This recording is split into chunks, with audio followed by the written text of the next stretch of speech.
Alright, if this guy gets this wrong, I'm officially smarter than everyone on that stage. You said that last time, and then you guessed France when the answer was Florida. Hey, France sounds like Florida if you say it fast enough. Besides, I was distracted. By what? The absolute absence of logic? Excuse me, mister, I thought narwhals were made up. You don't get to judge me. I was 10. And I will hold it over your head until the end of time. Boom. There it is. The I'm watching TV but actually overthinking something face. I don't do that. You always do that. It's practically your trademark. Right next to ordering the same thing every time we go out and pretending you don't care when you totally do. Alright, fine. You got me. It's just, I got invited to something. Is it a wedding? Because I'm not wearing a tie. Not a wedding. Concordia, you know, the barista, told me about a poetry night they're having in a few weeks. Wait. Concordia? The same barista who shot you down so fast you barely had time to process it? Yes, that Concordia. And now she's inviting you to poetry night? This is either a redemption arc or a social experiment. It's not like that. She was just being nice. Said something about me testing out my pickup lines on stage. Scott, if you get up there and perform an emotional slam poem about your love for chai lattes, I will record it, and it will go viral. Not happening. Damn. I was really hoping for cinnamon and regret. A spoken word experience by Scott. Okay, if it's not about impressing Concordia, what's really going on? I keep thinking about that girl from the train platform. Oh, now we're talking. You've been sitting on this one for a while. Yeah, it's weird. We talked for a few minutes, nothing deep, nothing dramatic, but it was easy. Like I'd known her forever. Keep going. It wasn't like some grand, cinematic moment. No slow motion glances, no swelling music. Just two people talking. But the second I walked away, I felt like I made a mistake. Like I should have said more, or stayed longer. And now you can't shake it. Exactly. It's like she took up space in my head without even trying. Alright, here are my top 3 theories. 1. She's a ghost, which means you had a paranormal love connection. Not this again. 2. She's part of some top secret experiment where they send ridiculously charming people out to mess with guys like you. That sounds illegal. Or 3. You actually care and don't know what to do about it. Yeah, that last one. Finally, admitting it is the first step, my friend. And what's the second step? Figuring out how to see her again. And no, before you ask, hanging out at the train station like a weirdo is not the move. I wasn't gonna do that. Scott. Okay, I thought about it. Look, if fate wants you two to cross paths again, it'll happen. And if not, well, at least you've got poetry night to channel your inner tortured artist. Not happening. An ode to the one I let walk away. Shut up. Hey, I'm just saying, lean into it. Let yourself feel things. No shame in that. Yeah. You ever notice how this printer sounds like it's really trying? Like, it's putting in so much effort but still failing miserably? Yeah, I get that. Wow, that was too real. You just related to a printer. Do we need to stage an intervention? Lizzie, I gotta tell you something. Okay, hold on. Are you about to confess to a crime? Because I need to mentally prepare my alibi first.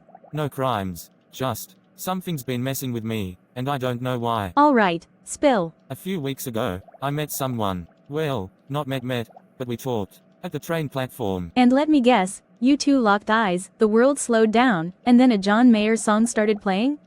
Not quite, but it was different. We just talked. No small talk, no awkwardness. Just easy. Easy, huh? Alright, so then what? Then the train pulled up, and I walked away. Wait, you walked away? You? The guy who double checks every restaurant menu before committing to a meal. You didn't at least get her name? Thanks for the confidence, Lizzie. I'm just saying, that's like, textbook bad decision making.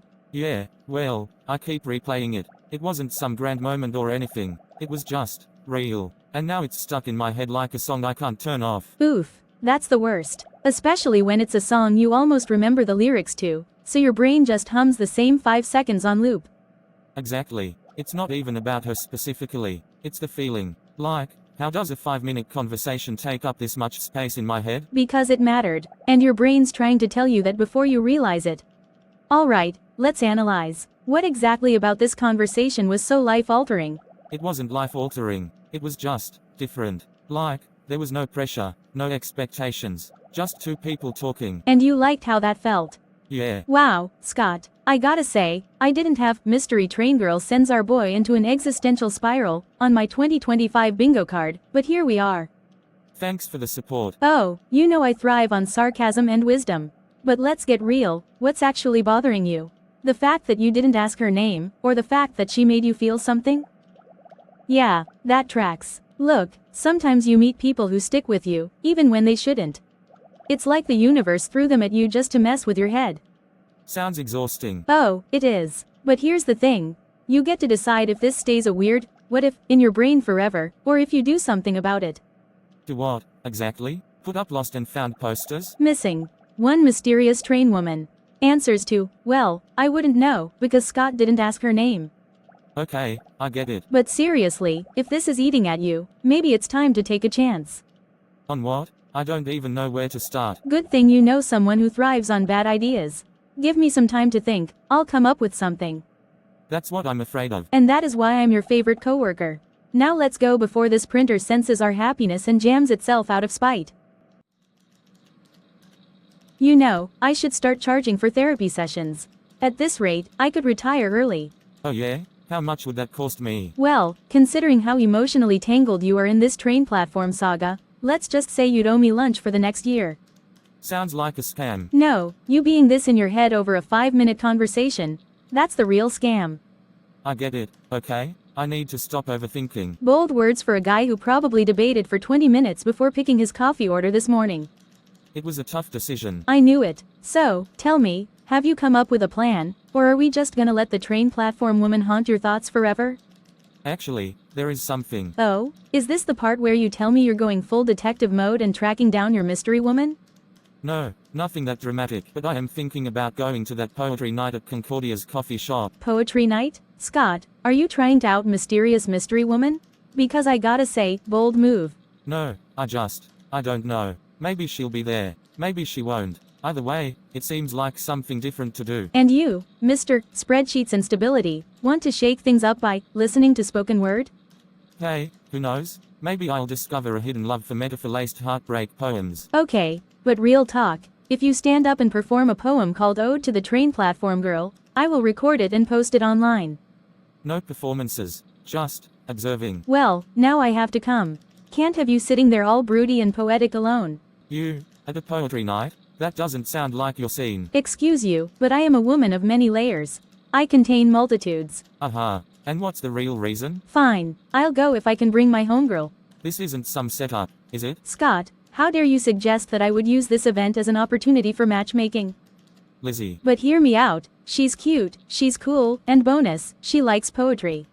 Unlike you, who is clearly just going for ulterior motives. Fine, but if this turns into some weird double date, I'm out. No promises. Alright, poetry night it is. To stepping out of comfort zones, and to slightly manipulative best friends. To whatever this is. You're acting weird. And don't even try to deny it. I've known you too long. I don't know. Maybe I am. Maybe I've just been thinking too much. Oh no. Thinking too much? We should alert the authorities. Shut up. I'm serious. I know you are. That's what's making this fun. Okay, so what's on your overactive mind? The guy from the train platform. Oh my god. It's happening. You're officially the lead in a rom-com. Next thing you know, you'll be staring wistfully out of Rain Street windows. Jess. No, I support this. Fully. I just need to know, are you about to go full detective mode? Like, retracing your steps? Waiting at the platform in a trench coat like some noir film protagonist? I was actually thinking about going back.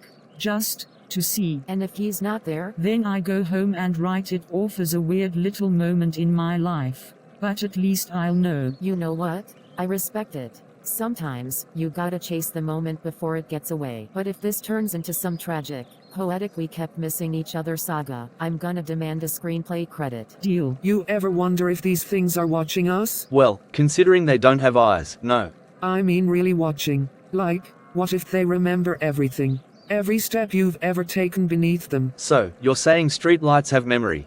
Like, giant, glowing elephants? Exactly. And just like elephants, they never forget. Oh no, that means it remembers the time I tripped over my own shoelace and face planted into a mailbox. It definitely does. And it's judging you. Fair, that was a dark day.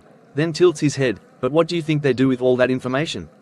Report it back to, I don't know, the Council of Streetlight Overlords? Oh, absolutely. And one day, when the time is right, They'll flicker all at once as a signal. The uprising. The great blackout. The day the streetlights fight back. I don't trust it. Neither do I. We have really interesting neighbors. Yeah, but honestly, I kinda like it.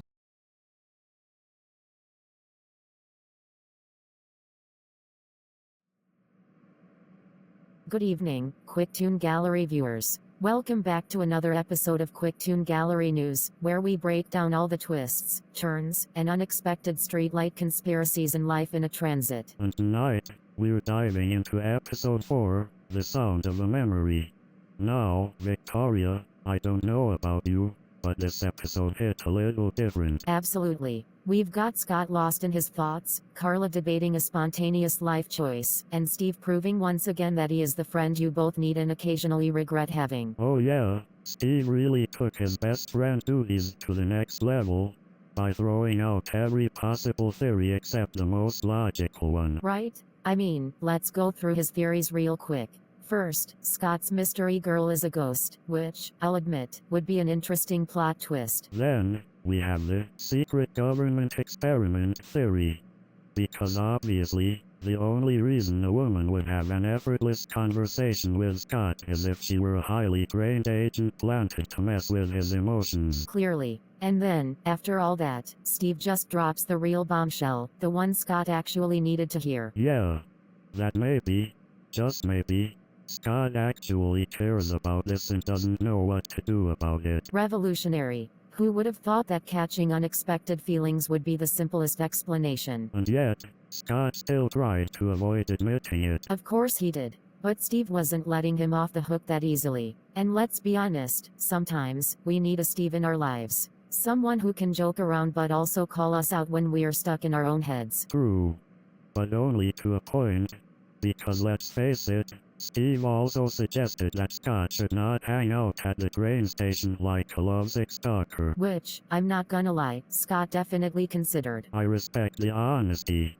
But let's shift gears for a second, because while Scott was having his existential crisis, Carla was having one of her own. Exactly. She finally admits to Jessica that she's been thinking about going back to the train platform, just to see if she runs into Mystery Guy again. And let's talk about Jessica for a moment, because she was all of us watching this episode. Oh, 100%. The dramatic gasp, the immediate rom-com references, the trench coat detective joke, Jessica was living for this moment. And she did what any good best friend would do. Roast Carla just enough before getting serious and supporting her decision. And that's what makes this friendship work. They tease each other, but there's real care underneath it. Jessica's not pushing Carla to go back, she's just letting her know that if she does, she's not crazy for wanting closure. But here's the real question. What happens if she doesn't find him there? Does she let it go? Or does it make the mystery even harder to forget? And what if she does find him? Then what? Just, hey, remember me? Want to try that conversation again? I mean, I feel like that would be Scott's job to initiate, given that he was the one who walked away first. True. But before we move on, we have to talk about one of the best parts of the episode, Dottie and Delmore. Ah, yes. Our resident conspiracy theorists. This time, they've set their sights on streetlights. Not just streetlights, Paul. All-seeing, memory-holding, potentially sentient streetlights. Right.